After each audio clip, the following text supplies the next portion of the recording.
The fool is a character in many cultures' stories. In Judaism, we have a whole village of fools.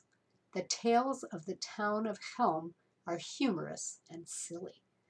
And, like the classic fool, they sometimes reflect back to us our own shortcomings.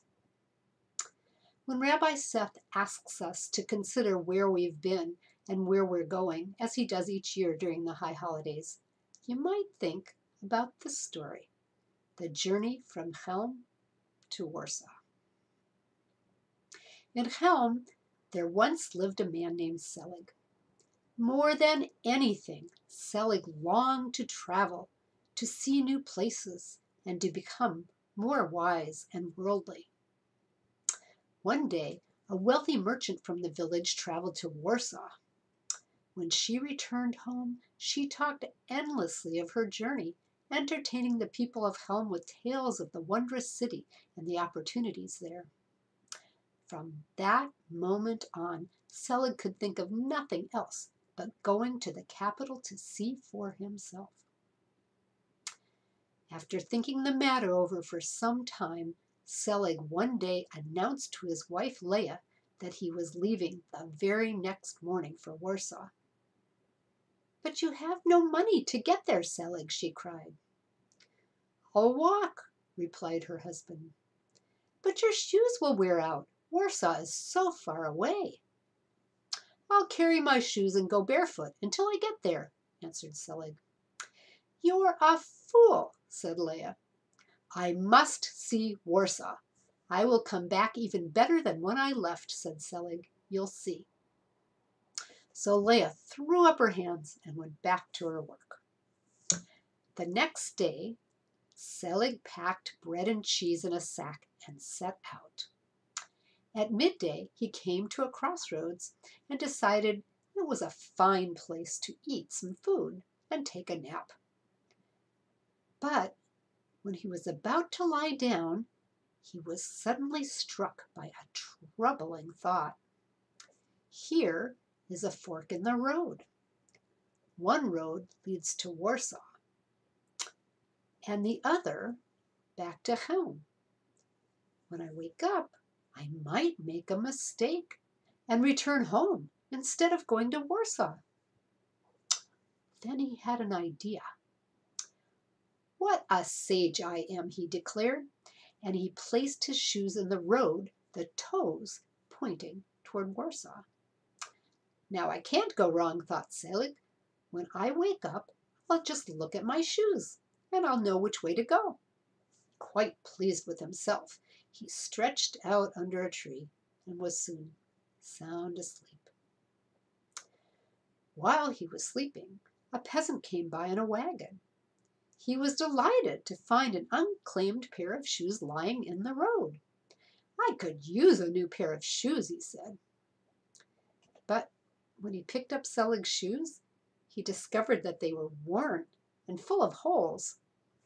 Annoyed, he dropped them in the dust and continued on his way. What did it matter to him that the shoes now pointed back toward Chelm and not Warsaw? When Selig awoke refreshed from his nap, he jumped up and ran to his shoes. "How clever I am," he cried. "Now I can continue on my journey to Warsaw with peace of mind." And off he went down the road to Chelm. As he approached the town, he noticed that the streets and houses seemed very familiar to him. "So, Warsaw is not as wonderful as the merchant said," he thought to himself. "Our little Chelm looks quite like it." When he neared the marketplace, a man greeted him with a friendly, "Shalom Aleichem, Reb Selig." Amazing, thought Selig. That man looks just like Chaim the tailor. And there must be someone here in Warsaw that looks much like me. He continued on and came to the synagogue. "How strange," thought Selig. "I imagined that synagogues in Warsaw would be grander than this. Why, our synagogue in Chelm is built precisely like this one."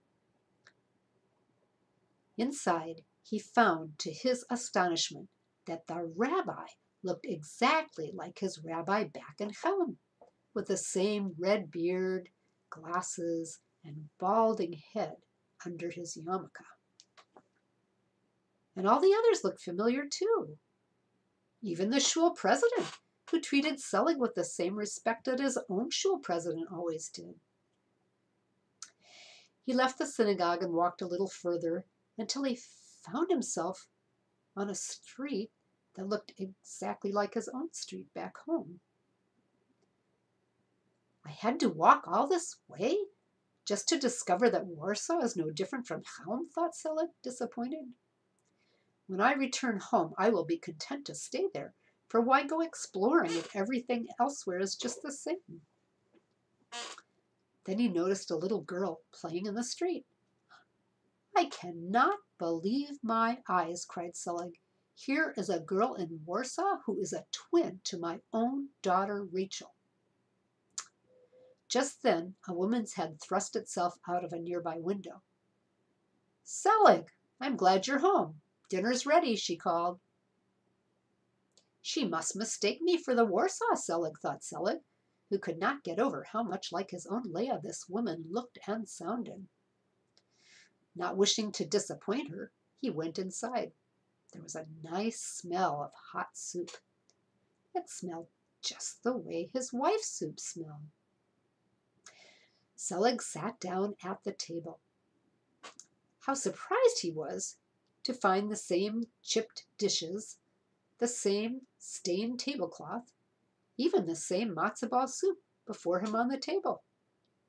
He ate his dinner without saying a word, wondering when the other Selig would return home to set the matter straight. But the other Selig never did return, and so Selig from Chelm remained in Warsaw, wondering how things were going on without him back home, and hoping that one day he would return there to tell them all the shocking truth, that going all the way to Warsaw had not really changed his life at all. So, may we keep our bearings as we set out on this journey of teshuvah, of return. May we recognize the truth when it is right in front of our eyes. May we know when we've come home again, and may we always keep a sense of humor.